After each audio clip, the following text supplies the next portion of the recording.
check out the amazing wireless offer from Boost Infinite. For more, just pick up your phone and dial pound 250 and say Boost Infinite. That's pound 250 and Boost Infinite. You'll have the option to receive a one-time auto-dialed text message from this station. This is the KBLA Sports Minute with Ray Richardson. I'm a bad man. The Philadelphia 76ers are expecting James Harden to show up at training camp sometime today.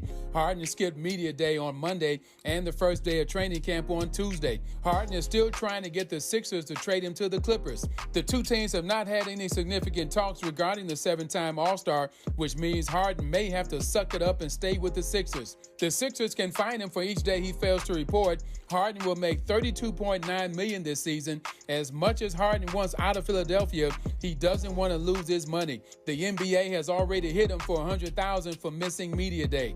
The Dodgers might know today who they'll play in the playoffs. If Arizona beats Milwaukee today, the Dodgers and Arizona will start their best-of-5 series on Saturday here in LA. No debates, no speculation, just the info you need. That's your KBLA Sports Minute. I'm Ray Richardson on KBLA Talk 1580. On Monday, October 9th, don't miss the KBLA Talk 1580 exclusive. The tape. 1 year later. Y'all were coming for us. Yeah, but Tavis, that's not in my heart. I wasn't coming for anyone like that. I apologize, but that was not me. That's not in my heart. And like I said a few moments ago, I have a solid, demonstrable record of shared power that's real and concrete. That can't be misinterpreted. Join Tavis Smiley and an all-star panel of political insiders, influencers, and journalists for a look back at the crisis that shook LA City Hall when 4 Latino leaders were caught on tape making racist, demeaning, and derogatory statements about black people and other fellow citizens. On Monday, October 9th, exclusively on KBLA Talk 1580, The Tape. 1 year later. We're broadcast live in afternoon drive from 5 to 7 p.m. with an immediate encore presentation from 7 to 9 p.m. When all was said and done, was more said than done. 1 year later. Are there fractures in LA's black-brown political partnership? And where do we go from here? Don't miss The Tape. 1 year later. Only on KBLA Talk 1580. Monday, October 9th. Live from 5 to 7 p.m. with an immediate encore presentation from 7 to 9 p.m. We've got a lot to talk about.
Live from historic Leimert Park in Los Angeles, California, I'm Tavis Smiley, and I'm so glad to see you and me back in stride again. Before we get started with today's show, let me invite you to follow me on Facebook and Instagram at The Real Tavis Smiley and get updates on X, that's formerly Twitter, at Tavis Smiley. By the way, should you miss any part of today's program or want to catch up on previous shows, you can always visit thetavissmileyshow.com. That's thetavissmileyshow.com or wherever you get your podcast, and listen to the Tavis Smiley podcast at your leisure. Another great show on tap for you today. In our second hour, 2 conversations. Up first, American fashion designer Tracy Reese. Reese has outfitted everybody from Michelle Obama to Sarah Jessica Parker, from Oprah to Tracy Ellis Ross, and many more notables. Tracy Reese joins us later in the show to talk about the resurgence of Detroit, the Big D, Motown, where she relocated her business after leaving New York City. We'll also talk about her design philosophy, which is rooted in a commitment to showcasing the beauty in women of all shapes, sizes, and colors. Tracy Reese on the top side of hour 2. On the B side of hour 2, a conversation with lawyer and activist Kat Calvin about her latest book, American Identity in Crisis, Notes from an accidental activist. In our third hour, we continue our celebration of hip-hop's 50th anniversary. We'll be joined by historian and author Claudrena Howard for a dialogue about the intersection of hip-hop and gospel music. You heard me correct. Hip-hop and gospel. The influence of hip-hop reaches far and wide, and we'll talk about it in hour 3 with Professor Claudrena Howard. That said, in this first hour today, 4 political heavyweights in the U.S. House of Representatives sound off on the drama on Capitol Hill yesterday, which resulted, as you all know, in Kevin McCarthy being ousted as Speaker of the House. What a historic day in the annals of American history. We'll be joined in this hour by the leader in the reparations movement in the House, Sheila Jackson Lee, who's presently running for mayor in Houston. We'll be joined by LA's Maxine Waters, the ranking member on the House Financial Services Committee. We will be joined by the chairman of the January 6th Select Committee, Mississippi's Benny Thompson, and we commence today's show with the man who led the House impeachment of Donald Trump, now running for the U.S. Senate to fill the seat once held by the late Dianne Feinstein, California Congressman Adam Schiff. How's that for a lineup in the first hour? Adam Schiff, how are you today, sir? I'm doing great. Good to be with you, Tavis. It's good to have you on. Let me just start with a big question, and we'll narrow as we move through. To your mind, what happened yesterday? What happened on Capitol Hill? Well, I think what happened was the cumulative impact of Kevin McCarthy breaking his word to too many people. His own members didn't have trust in him. Our members obviously don't have trust in him. This is someone who voted to overturn the last presidential election, who really carried Trump's water in the House, but also reneged on the deal with the president, broke his word to President Biden, brought us to the brink of a default on the debt, brought us to a brink of a shutdown, and in so many ways had the House just going from one crisis to another. He just wasn't able to govern. And, it shouldn't be too much to ask for them to put forward a speaker who, though we can differ strongly on policy, at least keeps their word and, has some ethical compass, some integrity that members can rely on to know at least there's a fair debate going on, and that if they make a deal, they'll keep it. There was some talk 48 hours ago that Democrats might strike some arrangement to help Kevin McCarthy hold on to his seat. The argument went like this: that Hakeem Jeffries, your leader, the minority leader, would extract certain things out of Kevin McCarthy, and a few Democrats might swing over to help him save his speakership, not because they love him, adore him, or respect him, but because they would have extracted certain things in that particular deal. We heard yesterday, late in the day, that Hakeem Jeffries in your caucus said that's not the plan. We're going to let Republicans figure this out. I mean, if he goes down, he goes down. I wasn't in the meeting. That's not a direct quote. But what say you about the earlier conversation that there might have been some deal that Democrats might have cut to extract certain things to let him stay in office a little longer? There was really never that much support for that idea. There, may have been a couple of people who entertained it. But at the caucus meeting where I spoke against making any kind of a deal with McCarthy and, laid out how if we provided any of the votes to keep him in the Speaker's office, we would own that decision. And we would own everything he did thereafter. And one thing Kevin McCarthy has demonstrated time and time again, if you can make a deal with him, but he won't keep it, so what good is it? And at the end of the day, I would rather have a Republican speaker who is effective, even though he may be more effective for them, but it was effective in governing the House because, I'm focused on trying to attack the cost of housing and bring it down and find shelter for those who are homeless and attack the fentanyl crisis and all these other challenges that my constituents want me working on, and I'm working on, but we can't get anything done on those things as long as there's no leadership in the House and no stability in the House. And right now it's chaos, and it's been chaos for the last 10 months of McCarthy's so-called leadership. I call him the crazy caucus. So long as Matt Gaetz of Florida and those other 6 or 7 folk who sided with him behave or misbehave in the way that they are, can anything really get done? I mean, at some point there will be a new speaker, but so long as they are sort of running things, what ultimately happens? Anything meaningful? It's hard to say. Part of, that group of 8, and there's probably closer to 20 of them, just personally vehemently dislike Kevin McCarthy, and it's not without reason. I think he broke their word. He broke his word to them as well as to others. Whether they'll have a better relationship with someone else is entirely possible. The House is not ungovernable, even with a narrow majority. Nancy Pelosi demonstrated we had the same majority they do, but we were unified, and we were unified in significant part because we had great leadership. We had Nancy Pelosi, and they don't have that, and tragically for the country, it means that we're not dealing with the serious challenges that we face, and we're just dealing with a constant churn in the Republican conference. I know you got to run full schedule, and I want to make room for these other guests I want to talk to, but I thank you for being my leadoff hitter today. Final question. I couldn't close this conversation without asking you. LaFonza Butler, of course, chosen by Gavin Newsom to be my term, again, not yours, the seat warmer in the Dianne Feinstein seat, given her passing some days ago. You are the front runner.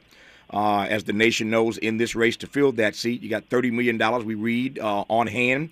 You're leading slightly in the polls over Katie Porter, far ahead of Barbara Lee at this point. Your thoughts, any comments about LaFonza Butler sitting in this seat for the time being?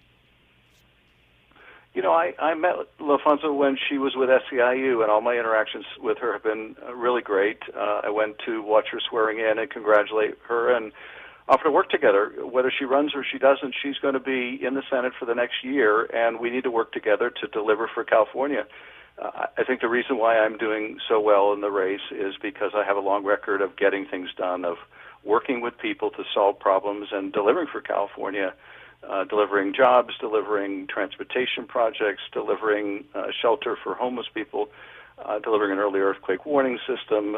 It's a long list, and it's why Speaker Pelosi and so many of my colleagues, more than half of the California House Democrats, have endorsed me. And I'm going to continue running my campaign, but we need to really focus on getting things done for people. We have another great century and more of leadership, but only if we fix this broken governance and we get back to work. Adam Schiff led the House impeachment of Donald Trump. He's the front runner in the race to succeed Dianne Feinstein. LaFonza Butler, of course, in that seat for the time being. We will see how this race turns out. But we always thank Adam Schiff for taking our phone calls and agreeing to come on to talk to us. Adam Schiff, appreciate you, man. All the best to you, sir. Talk to you soon. Thank you. Great to be with you. Take care of yourself. When we come forward, Sheila Jackson-Lee, Maxine Waters, Benny Thompson. What a full first hour. We're going to squeeze an 80-pound show into a 60-pound bag. You're listening to Tavis Smiley. Unapologetically progressive. Unapologetically black. You're tapped into Tavis Smiley.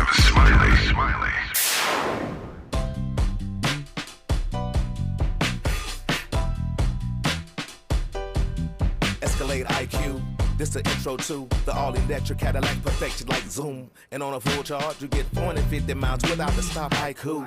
This is what I do. Daddy fat in the leg since 92. Linked all the way back, panoramic roof. Come with 24-inch rim standard. Ooh, why? Shawty don't kill him. Cadillac diamond in the back, cold chillin'. And when I'm on attack, on the track is no ceiling. Sky's the limit. You hear me? Straight drop, no parachutes. Lay lines like a longitude and latitude. Deal it, beloved, clearly we're hustling. Bussin', truckin'. Cadillac. For more on the Escalade IQ, visit Cadillac.com. Available late 2024. GM estimate 450-mile range. On a full charge based on development testing and/or analytical projection. Consistent with SCHA 1634 revision 2017 MCT. Range subject to change prior to production. Annual rates may vary based on service factors, including ambience, temperature, terrain, battery age, and condition loading, and how you use and maintain your vehicle. KBLA Talk 1580. We've got a lot to talk about.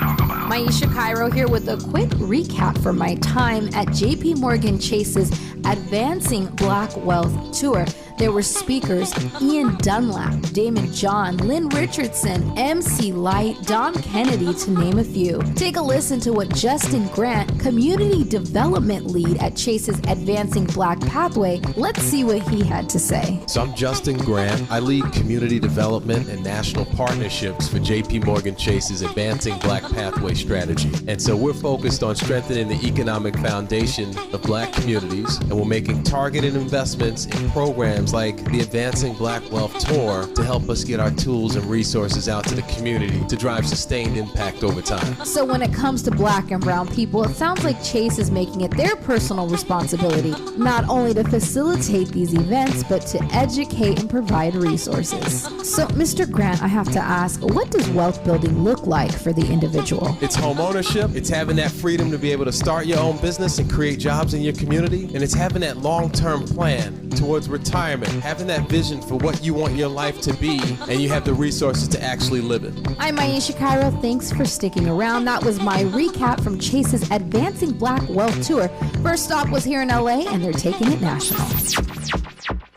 Hey there, Los Angeles. This is James Lucky Jr., publisher and editor of Los Angeles News Observer. Are you hungry for news that matters to you in the African-American communities of Los Angeles? Well, buckle up, because we got the scoop you've been craving. Stay in the know and never miss a beat with our free weekly publications conveniently available near you. Or hop on the digital wave and become an exclusive subscriber at OGNSC.com.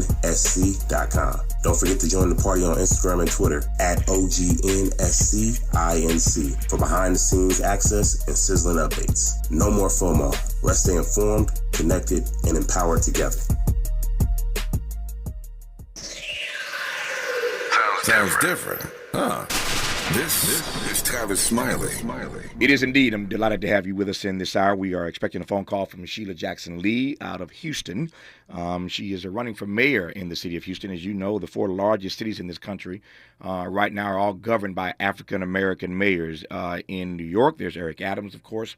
In Los Angeles, there is, of course, Karen Bass. In Chicago, Brandon Johnson, who was a guest on this program earlier in this week when we launched on WVON 1690 AM in the Windy City. We were joined by Mayor Johnson earlier this week. He's in Chicago. And, of course, Sylvester Turner is the current mayor in Houston. If Sheila Jackson Lee can do in Houston what Brandon Johnson did in Chicago, that is to transfer from one black mayor to another, then all 4 of the largest cities in the country right now will retain African-American leadership in the mayor's office. And so we're expecting a phone call from Sheila Jackson Lee here momentarily. Then we'll move to talk to Auntie Maxine, and then we'll wrap this hour talking to Benny Thompson. Of course, Maxine Waters is the ranking member on the House Financial Services Committee, the former chair of that committee, when Democrats controlled the House, and perhaps they will again sometime in the near future. Let's hope so, because all this chaos, this circus in Washington right now just shows that the Republicans are not ready for prime time. So we'll talk to Maxine Waters a little later in this hour. And then, of course, as I mentioned, we'll talk to Benny Thompson of Mississippi. How honored were we? What a great moment in American history that a black man from Mississippi, no less, was the chair of the House Select Committee that oversaw those January 6 hearings. And let's be clear, there's no doubt about this. There is no way that Donald Trump is hemmed up legally in the way that he is right now at various levels of government in various states. As you know, a variety of cases. He's going to be navigating on trial right now for overinflating his income, his worth, that is, in the state of New York. Letitia James, the African-American attorney general there, has him hemmed up even as we speak in court every day in that case. But there's so many other cases to come. But none of this happens, particularly at the federal government level. Jack Smith doesn't have the resources, doesn't have the narrative, doesn't have the story, doesn't have the evidence to do exactly what he's doing, if not for Benny Thompson's January 6th Select Committee, doing a lot of hard work. And so we look forward to talking to Benny Thompson later in this hour as well. Sheila Jackson Lee has been, as many of you know, the leader on the House floor in the reparations movement. John Conyers, the late, great congressman out of Detroit, was the first one, it seems now decades ago, to introduce legislation to establish a task force to at least study the issue of reparations. John Conyers, of course, retired some years ago and then passed years later. And John Conyers was the floor general in that fight for reparations, and that baton has been passed to Sheila Jackson Lee. So I want to talk to her not just about the vote in the House yesterday, but if we can get her on the line here. I'm told she's at an airport, and we're trying to get her to a phone, to get her on the phone. She's leaving D.C., headed to Houston. The House is in recess for the next week, and why shouldn't they be with all this drama that's going on? So members are leaving town, headed back to their districts, and so we'll get her on the line as quickly as we can here. But I want to ask her about the reparations fight in the House if we get a chance to talk about that. Ask her how her race is doing coming along there in Houston. So we'll get her again as quickly as we can, hopefully between now and the bottom of this hour. But in case you just tuned in, and more importantly, in case you're living under a rock, then you have heard about the drama on Capitol Hill yesterday, which is fascinating for me. I said weeks and weeks ago, he survived, 269 days, I think, in the 234-year history of the House. This has never happened. Members have never fired their leader in the middle of a term as they did yesterday. So this is historic in a variety of ways. Also historic because he only survived 239, 269, something like that, with a number of days that he actually survived as Speaker of the House. And so as it turns out, historic in a number of ways, that he was taken out and that it's never happened before. And so it raises all kinds of questions about what happens now. And so here's what we know at this moment. We know that the toppling of Speaker Kevin McCarthy creates clearly an uncertain future for Congress. It is at this moment, these things are dynamic and organic and changing by the minute, but at this moment, as I sit in this seat, we are unclear who the next speaker will be. There are two things that we do know. One, we know it will not be Kevin McCarthy. That's the first thing.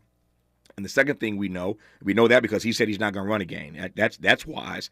It took him, 15 votes to get in there the first time. And many of us said months ago when that happened that he wouldn't survive long. It was so clear, all the deals he had to cut to become the speaker, that these 8 persons, Matt Gaetz and company, were so rabid in their politics. There was no way he could survive forever. And so many of us predicted when he got the speakership after those 15 votes that he would not survive. Indeed, he didn't last long at all. And so we don't know who the next speaker is going to be. We do know that those 8 members, as I said to Adam Schiff just moments ago on this program, as long as those 8 persons are there, who knows what happens next. Adam Schiff's view was that the House can be governed and perhaps they can find another speaker who will keep his word. He said that Kevin McCarthy just couldn't keep his word to anybody. Well, how can you when you sold your soul for the opportunity to be the Speaker of the House? And so, again, a lot more questions today than answers, and I'm pleased in this hour to talk to a number of members in the House, heavyweights in the House, who were involved in this process yesterday. I do not have Sheila Jackson Lee at the moment, but I've got Auntie Maxine. Maxine Waters, of course, the ranking member on the House Financial Services Committee when Democrats controlled the House, and I hope they will once again. She was the chair of the House Financial Services Committee. She was there yesterday, as all the members were, to partake in this historic day in the annals of American political history, and I am pleased to welcome Auntie Maxine back to this program. Congresswoman Waters, how are you today?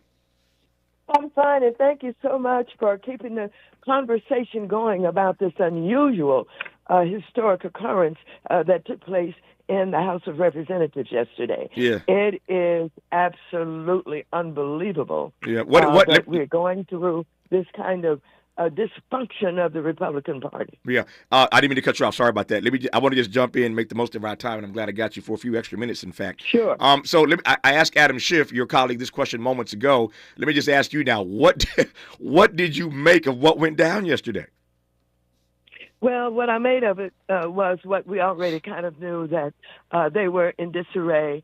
It was very chaotic, and that the ultra-right wing had basically taken over, and that they think that somehow getting rid of him, that they're going to be able to run the Republican Party. I think the Republican Party is in great disarray. I think McCarthy was weak. He could not control them. I heard a moment ago when you said, and you're absolutely right, he sold his soul. That 15 roll call votes that was taken really showed that he was skating on thin ice, so he couldn't control them. But look, let me just say this. In the final analysis, if the Republicans want anything, they've got to get to the president's desk. So they have a couple of hurdles. Number one, I know that the vote margin is very thin on the Senate side, but we have an opportunity to stop them on the Senate side with that one vote margin that we have. But the president of the United States, sitting in that corner office, can deny them any and everything that they think they want, if they want anything. And so that's what I'm hanging on to, the fact that we do have some leverage there with the President of the United States. So long as these 8 members, Matt Gaetz and company, I call them the Crazy Caucus, but so long as that Crazy Caucus exists, how can anything get done? I can't imagine that anybody on the Republican side is going to be elected Speaker if they don't do as Kevin McCarthy did, which is to cut some deal with these Crazy 8. So as long as they are there and they're doing what they're doing, how does anything, how does this not happen again? Well, it's going to be very difficult, but don't count out the fact that negotiations can go places sometimes you never dreamed it could go. You may have in that 8 something that they want so bad, something that they really, want to get back to their districts with, something they've been dreaming about for a long time. You never know. And so our negotiators have to be keen, have to be smart, have to be willing to talk with them one-on-one, whomever it is and how crazy they are. Jordan is crazy. He's absolutely nuts. I had to shut him down in a committee once. And so, but you've got to be able to use everything that you have. We have the best. We have Hakeem Jeffries. I want to tell you, this man is extraordinary. We love him. We are tight. We're a real team. We love him as a leader. And so we're going to be in good shape to do whatever needs to be done. We're just not going to give away the store to anybody.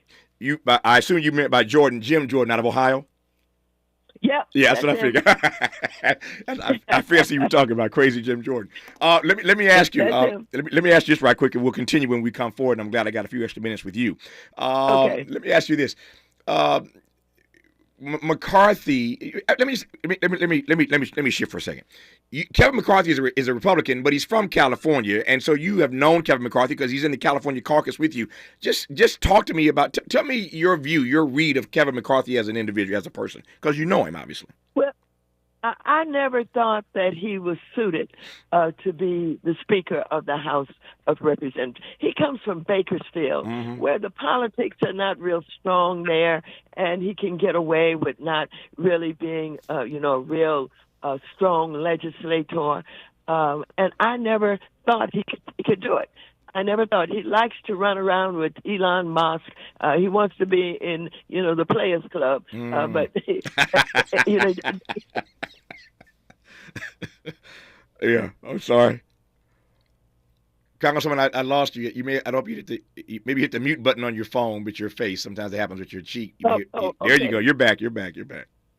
Okay, well, I've never thought much of him. Yeah. I've always thought him to be weak. But the worst thing about him is we learned an awful lot about him. Remember the point at which he thoroughly criticized Trump and talked about him pretty bad. And then he went crawling on his hands and knees to Mar-a-Lago to get, Trump to let him in again and to, like him and work with him. You can't trust people like that, If he felt so strongly that Trump was wrong, that he had committed, basic, unforgivable sins in the way that he had aligned himself with Putin and how he was in charge of the operation that went on January 6th with the insurrection that was led by Trump. If he believed that he was bad and then all of a sudden he could switch. No, I get it. Overnight. No, I get it. And then go down there and beg, to be accepted. You can't trust anybody like that. That's the quote of the day. You can't trust anybody like that. Auntie Maxine is on Tavis Smiley. We'll continue when we come forward. I want to ask her a number of things when we come forward, including whether or not Democrats did the right thing. Adam Schiff said he thinks so. They left Kevin McCarthy out to dry, hung him out to dry. They could have saved him. Hakeem Jeffries could have cut a deal, extracted certain things. A few Democrats could have crossed over and saved his seat. They did not. Did they do the right thing, letting the Republicans hang themselves and hang McCarthy? We'll talk about that and more with Auntie Maxine when we come forward on Tavis Smiley. This is getting good. Yeah, man. Tavis Smiley continues when we come forward.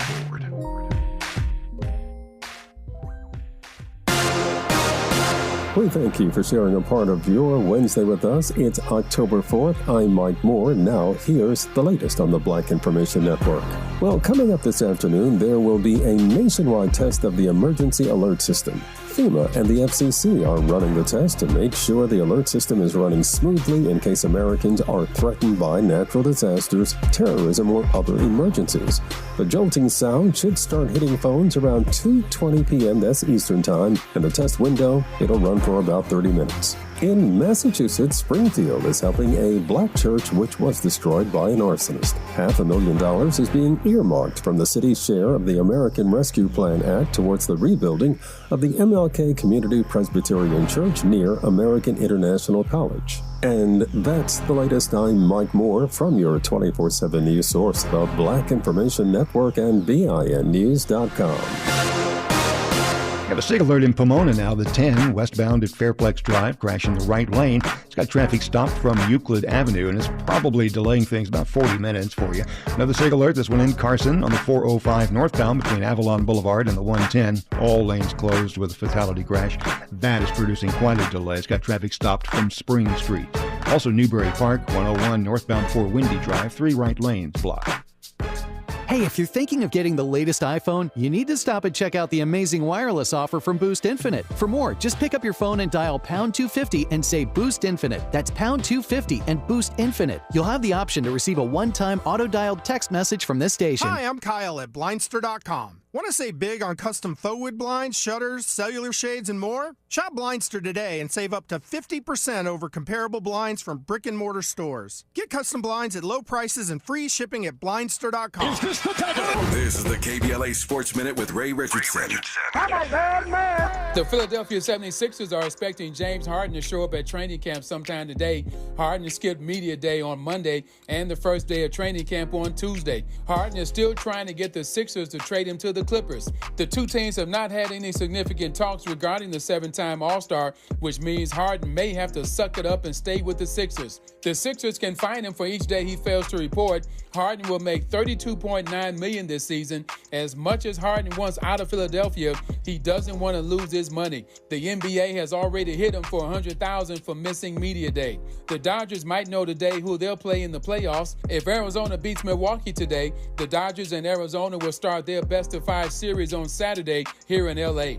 No debates, no speculation, just the info you need. That's your KBLA Sports Minute. I'm Ray Richardson on KBLA Talk 1580. We've got a lot to talk about. I'm Reverend Gerald, the life coach. Is someone you love struggling with addiction and mental illness? Is improving your family's health important? Want to leave a legacy that your family can grow? Are you ready to enhance your perception of life experiences? Then wake up weekends at 7 a.m. with Urban Family Focus and get the wisdom, opportunity, resources, and motivation to live your best life. Join the conversation on Urban Family Focus Saturday and Sunday at 7 a.m. Unapologetically progressive. KBLA Talk 1580. We've got your black. The possibility of lung cancer can be pretty scary, especially if you're one of approximately 8 million current or former smokers at high risk. That's why SaveByTheScan.org wants you to know that now there's a breakthrough low-dose CT scan that can detect lung cancer early, and it only takes 60 seconds. You stop smoking, now start screening. For an easy quiz to see if you're eligible, visit SaveByTheScan.org. It could save your life.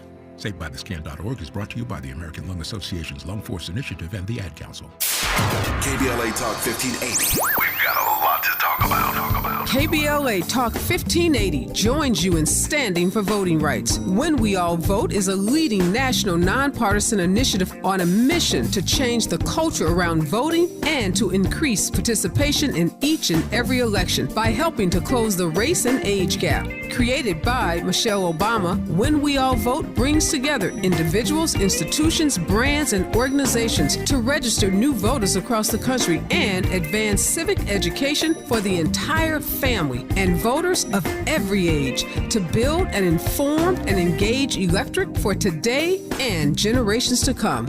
When We All Vote empowers their supporters and volunteers to take action through voting, advocating for their rights, and holding their elected officials accountable. Please visit whenweallvote.org to stand up for your rights, voting rights. This is a community call to action from KBLA Talk 1580. Follow the leader. KBLA Talk 1580. Follow the leader. If you're not following following KBLA Talk 1580 on all of our socials, then you're missing out. Download our app and find us on Facebook, Twitter, Instagram, YouTube, and on the web at KBLA 1580. That's right. Again, you can find all of our socials at KBLA 1580. We've got a lot to talk about. By the way, if you miss any of our weekday shows in real time, you can always catch up by checking out the podcast of your favorite shows at your leisure. At KBLA Talk 1580, we've got your black. Follow the leader. Oh my God. Follow the leader. Follow the leader. Follow the leader. Follow the leader. Ready to re-examine your assumptions and expand your inventory of ideas? More of Tavis Smiley coming your way right now. I'm Tavis Smiley. We are talking about what else in this first hour, the brouhaha on Capitol Hill yesterday. Kevin McCarthy, as you all know, lost his speakership yesterday, and we are fortunate in this hour to be joined by a variety of voices. We spoke to Adam Schiff at the top of this hour, who led the House impeachment of Donald Trump. We are in conversation now with Auntie Maxine Waters, Congresswoman, of course, out of California. She is my Congresswoman and the Congresswoman for the district that I sit in right now. And as a matter of fact, hosting this radio program, and we'll continue our conversation with her in just a moment. I'm pleased also to be joined on the phone just for a quick conversation by Sheila Jackson Lee, one of the leaders in the House on the reparations movement, as you know, and now running for mayor in the city of Houston. If she can pull off in Houston what Karen Bass pulled off in L.A., they would both have left Congress and become mayors of major cities. As you know, the top four cities in this country right now all have black mayors: New York, L.A., Chicago, Houston, all with African-American mayors. She's running to succeed Sylvester Turner in Houston. Congresswoman Jackson Lee, how are you today? Hi, wonderful. Thank you so very much. You are certainly dealing with the best when you're talking to Maxine Waters. So it's a pleasure to be on with you as well. I know you're on a plane, so I'm going to just talk to you for 2 or 3 quick minutes and let you run. I can hear the background noise already. Just give me your quick take on what happened yesterday as you saw it. What you make of it? Well, first I want to say I look forward to coming back because I do want to talk extensively. But what we saw was both a constitutional debacle and the refusal of the present speaker to understand what collaborative or shared power could be. I don't know if anyone realizes that Mr. McCarthy never called our leader Hakeem Jeffries, to discuss any pathway going forward. And certainly it was the Democrats that saved Mr. McCarthy with the coalition that we had to avoid the government shutdown. So it's a constitutional office. Some might think of it as a constitutional crisis. I think the way we should look at it is that it is an important recognition that democracy is fragile, but democracy is also strong. And I believe that we're going to go forward. It is the lack of ability of the Republican conference, to even work together. They couldn't even get an agreement to keep a speaker when they won the majority. How do you throw the majority away? But my concern, as you have said, I am running for the seat of being the mayor of the fourth largest city in the nation. I love the people of Houston. I have been honored by serving in Congress. It's now time to take that information down. And so the point of a speaker is crucial. It's crucial to cities across America: L.A., Chicago, Houston, Jackson, Mississippi, Atlanta, Charlotte, North Carolina, because the federal funding is the bridge that mayors and city councils and the people of our constituency rely on to complete the operations of the city. And the reason why we as Democrats had to fight, because you cannot believe it, cutting $800 million from the Women and Children program, we couldn't stand for that. Cutting, obviously, the military wasn't going to be paid if it was a government shutdown. The border wasn't going to be secured. But cutting huge amounts of money from our environmental legacy that we have, sending environmental dollars into our local communities. So we weren't prepared to accept the draconian bill that he put on the floor, meaning the Speaker, on Friday. Right. And we moved to put a bill that would, one, respond to the needs of the people of the United States. I think if I can reflect in a generic sentence to you, Democrats still saved the day. We saved the day on Saturday. We saved the day on Friday, actually, by certainly refusing to vote for that draconian cut.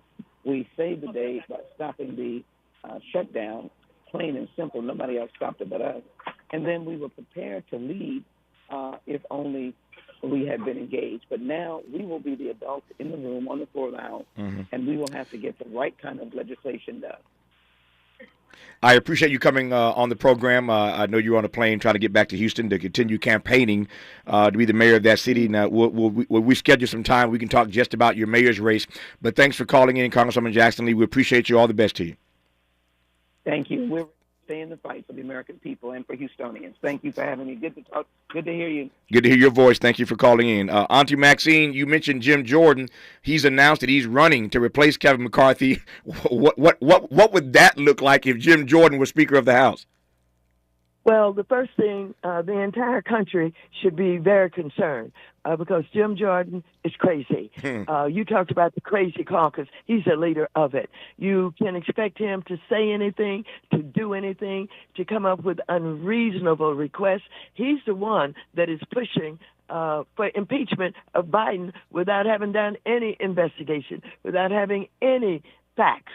And so it's scary to have someone like that think they could even be the Speaker of the House. It's outrageous. You're listening to Tavis Smiley. Sometimes you have an abundance of riches. We have that this hour. We've spoken already to Adam Schiff, who led the House impeachment of Donald Trump. We just spoke to Sheila Jackson Lee, who is one of the leaders in the reparations movement in the House. That is a mantle she sort of picked up from the late, great John Conyers, and now running, she is, for mayor of Houston. We are talking right now to Auntie Maxine, and I'm pleased to be joined by my homeboy from M.I., crooked letter I, crooked letter I, humpback I. He was the chair of the January 6th Select Committee, and there's no way that Jack Smith is doing what he's doing in all these Donald Trump cases had it not been for the fine work done by the chair of that committee, Benny Thompson of Mississippi. Congressman Thompson, how are you today, sir? I'm doing all right, homeboy. How are you? Man, if I complained, I'd be an ingrate. It's good to hear your voice. Good to hear your voice. You're on with your colleague and your friend Maxine Waters. Let me just get your take. How did you read what went down on the Hill yesterday? Well, this is what Kevin McCarthy deserves. He gave up the farm. He gave up friends. He gave up family to be Speaker.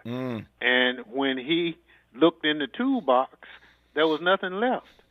So the Matt Gaetz of the world came back and exercised some of those tools on him that he gave Matt Gaetz.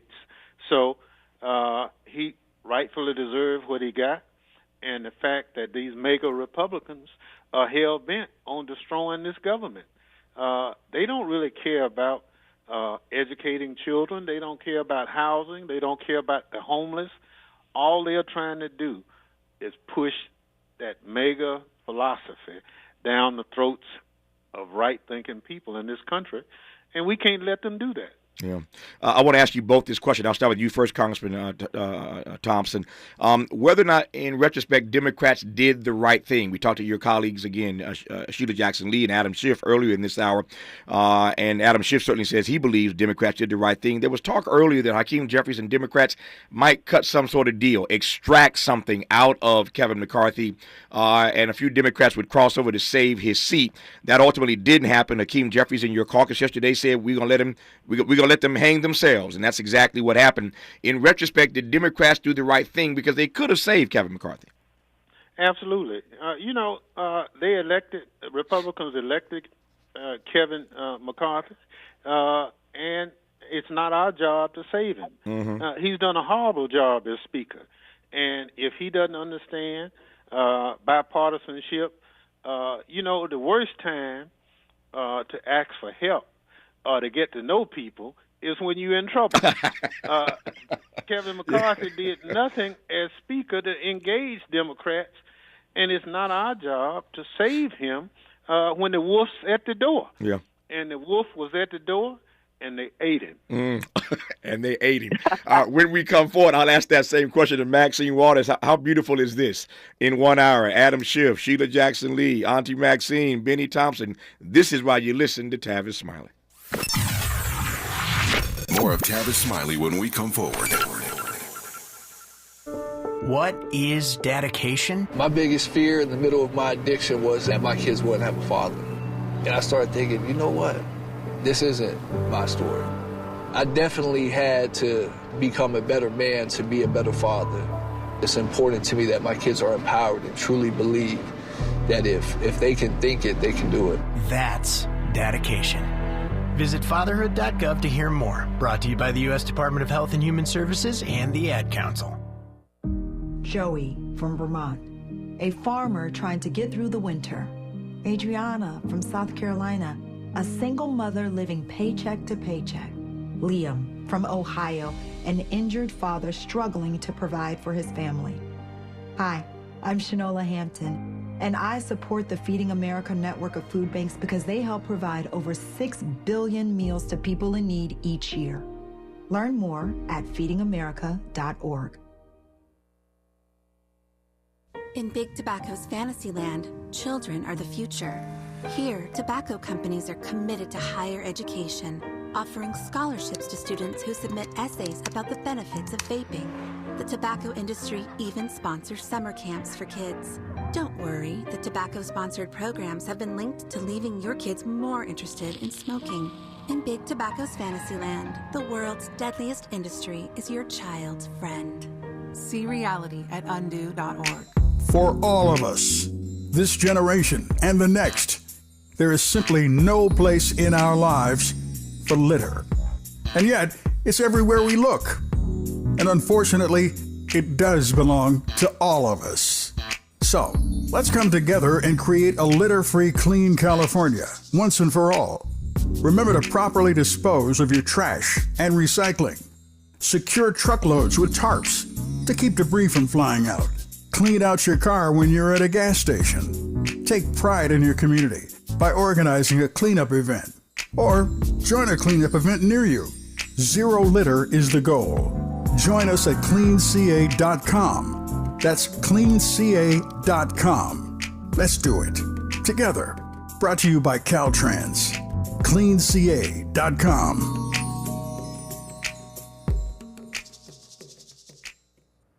Hey, son. How are you feeling? I'm fine, Pops. What's on your mind? I can't explain it.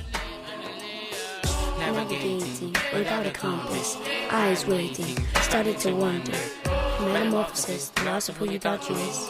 When your kid can't find the language, help them find the lyrics. Listen to the Sound It Out album and get tips and tools to start a conversation at sounditouttogether.org. Brought to you by Ad Council and Pivotal Ventures. Who do you trust to get at the truth? Tavis Smiley. That's who. The conversation continues right now. Congresswoman Maxine Waters, did Democrats do the right thing yesterday? We absolutely did, and we stuck together with our leader, Hakeem Jeffries. We were a real strong team. We did the right thing. For anybody who thought we should save Kevin McCarthy, they really were not thinking straight. Why should we save him when, number one, he can't be trusted, number two, he reneged on any agreements that we thought we had, and number three, he's weak, and so he couldn't control his own caucus, his own conference. We had no reason to try and save him. We did the right thing. As I understand it, and the two of you know these rules much better than I do, Congresswoman Waters, let me start with you.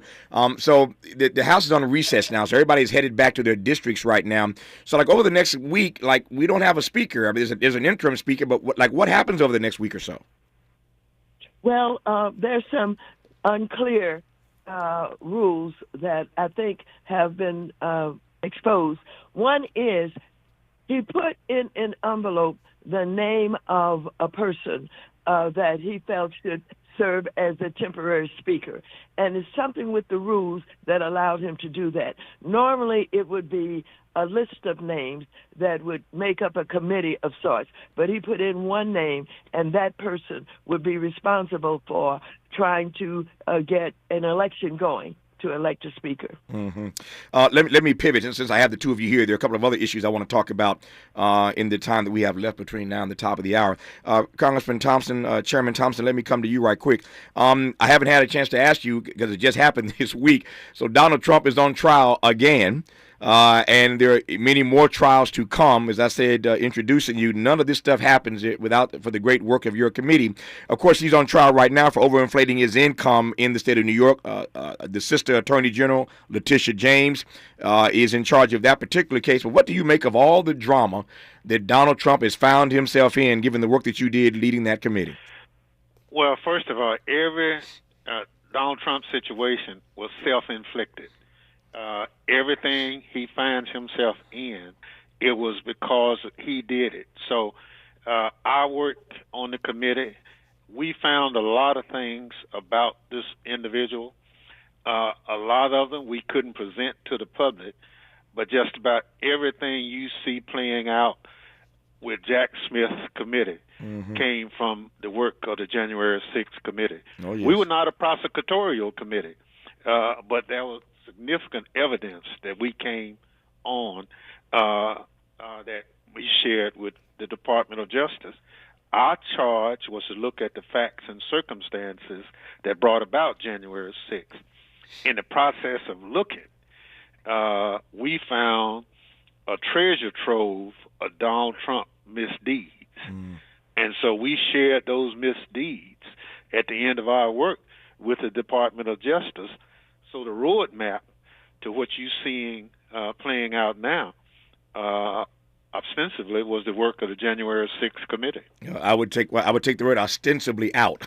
It is because of the work of the committee that he's doing it, and there is no ostensibly to it. But I take your point, and you're very kind.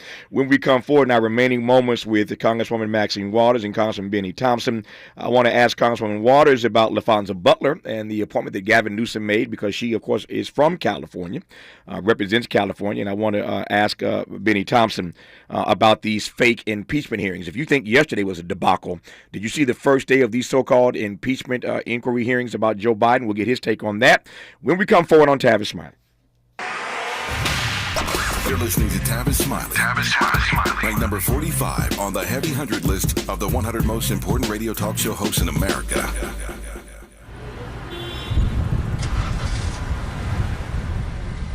What's up, party people? It's your favorite MC's favorite rapper, MC Light here. And we're celebrating 50 years of hip-hop, authentically powered by Cadillac. And we're going to take it way back to where it started. It was only fitting that hip-hop began with teenagers at a back-to-school jam in the rec room of a South Bronx apartment complex by an 18-year-old brother. By the way, I'm also sure he had a Cadillac parked outside. He noticed the energy on the dance floor when they switched between two turntables, extending the beats, repeating the breaks, and never losing the rhythms. And that was the birth of hip-hop. And from that moment, it took off. For more on how Cadillac is celebrating hip-hop's 50th, visit Cadillac.com/audacity. KBLA Talk 1580. We've got a lot to talk about. KBLA Talk 1580, connecting you with services and solutions. South Central Youth Empowered Through Action is the youth component of the impactful CBO, known as the Community Coalition. South Central Youth Empowered Through Action has chapters at almost every South LA high school. Say Yeah, as they are popularly known, is located at 80th and Vermont, but serves young people all over South LA. Under the COCO umbrella, they train youth organizers, help underserved scholars prepare for college, and work with students to help them gain admission to top universities. South Central Youth Empowered Through Action fosters teen activism, where young people have led campaigns moving tens of millions of dollars to South LA schools and forcing officials to make AP classes available to students in under-resourced institutions. SCES scholars have taken part in the March on Washington, been published in major news outlets, and been elected to city council.